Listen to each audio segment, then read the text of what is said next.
দেনাদারদের অমানবিকতায় থমকে গেছে প্রতিবন্ধী জাকিরের জীবন। মালামালহীন তার দোকানে ঝুলছে শুধু কয়েকটি চিপসের প্যাকেট। একসময় খুব সচ্ছলভাবে চললেও বাকি নিয়ে নিঃস্ব করে দিয়েছে জাকিরের দোকান। হামাগুড়ি দিয়ে বাঁচার চেষ্টা করলেও সংকট থেকে বের হওয়ার কোনো পথ নেই। তাই অনেকটাই বাধ্য হয়ে মানবেতর জীবনযাপন করছে প্রতিবন্ধী এই যুবক। একটা সময় অনেক মাল ছিল, অনেক বেচাকিনি হইতো, কিন্তু গ্রামের মানুষ তার দুর্বল পায়া তার কাছ থেকে বাকি খায়া তার দোকানে একবারে খালি করে ফেলাইছে। এই ছেলেটা একজন প্রতিবন্ধী মানুষ, তার কাজ করে খাওয়ার সামর্থ্য নাই, ক্ষমতা নাই, এরপরও সে কিন্তু দেখেন বাড়িতে বসে নাই। রাজবাড়ীর সদর উপজেলার আলীপুর ইউনিয়নের বারবাকপুর গ্রামের মৃত আমির হোসেনের ছেলে জাকির হোসেন জন্মগ্রহণ করার সময় থেকে তার দুটি পা অচল। ছোটবেলা থেকে মুদি দোকানি বাবাকে সহযোগিতা করতেন জাকির। 3 বছর আগে বাবা মারা যাওয়ার পর সংসারের দায়িত্ব আসে তার কাঁধে।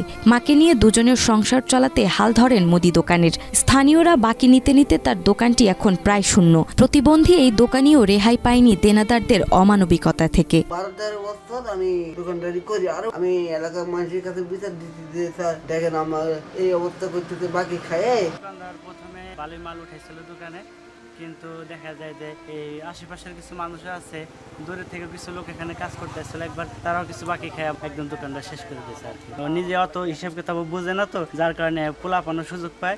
বড় মানুষও দেখা গেলো অনেক সময় ওর সাথে সলসাতের করে এই জিনিসটা করে। বর্তমানে দোকানে পড়ে আছে শুধু কয়েকটি চিপসের প্যাকেট। সেই চিপস বিক্রি করার জন্য বসে থাকে জাকির। জানা যায় জাকিরের বাবা বেঁচে থাকতে দোকান ভরা মালামাল ছিল ভালো বেচা কেনা, কিন্তু বাবা মারা যাওয়ার পর এলাকার লোকজন বাকি নিয়ে তাকে একেবারে শেষ করে দিয়েছে। এখন বাকির টাকা চাইতে গেলে তাকে ঘোরাতে থাকে সবাই, কেউ কেউ আবার গালাগালও করে। টাকা পাই, টাকা দেওয়ানে কবে দিবি দেওয়ানে, টাকা যদি আতা হয় সেদিন দিয়ে দেওয়ানে। তো আমার মারামারি করা সম্ভব না, যে মারামারি করে আমি টাকা তুলবো। তার কাছে বিচার দিয়ে দিদি, এখন যদি আল্লাহ তাল্লাহ যদি বিচার করে তারপরে কথা। উনি অসহায় মানুষ, ওনার বাপ নাই, মাও চলতে পারে না, উনিও কোথাও যাইতে পারে না, কারো কাছে চাইতে পারে না। ওনার কাছে আসলে পারে যদি দেখা হয় পাওনাদারকে জিজ্ঞাসা করে, ঝাড়ি দেয়, গালাগালি পারে। দোকানে মালপত্র উঠাতে পারে না, টাকা পয়সা নাই,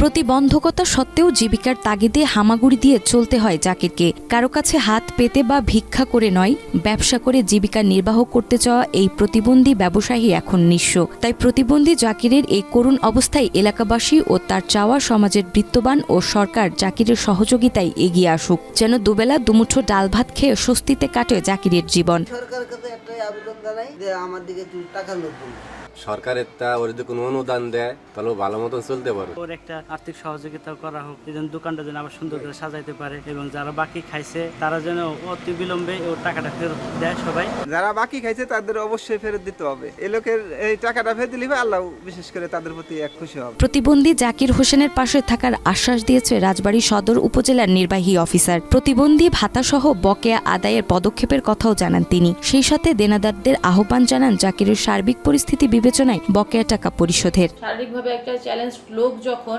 কারো কাছে হাত না পেতে নিজে কর্ম করে খেতে চায় এবং স্বাবলম্বী হতে চায়, সেই ক্ষেত্রে আমাদের তো সবার উচিত সহযোগিতা করা তাকে, যে উনি ইতিমধ্যে আমাদের প্রতিবন্ধী ভাতা পায়, এবং যারা তার কাছ থেকে বাকি নিয়েছেন আমি তাদের কাছে আহ্বান জানাবো তারা যাতে তার বাকির টাকাটা যাতে পরিশোধ করে দেন। এবং আমাদের তরফ থেকে আমি চেয়ারম্যান সাহেবের সাথে কথা বলেছি, ওই এলাকার ইউনিয়ন চেয়ারম্যান সাহেবের সাথে এবং ওই ইউনিয়ন পরিষদের সচিবের সাথে আমরা কথা বলেছি।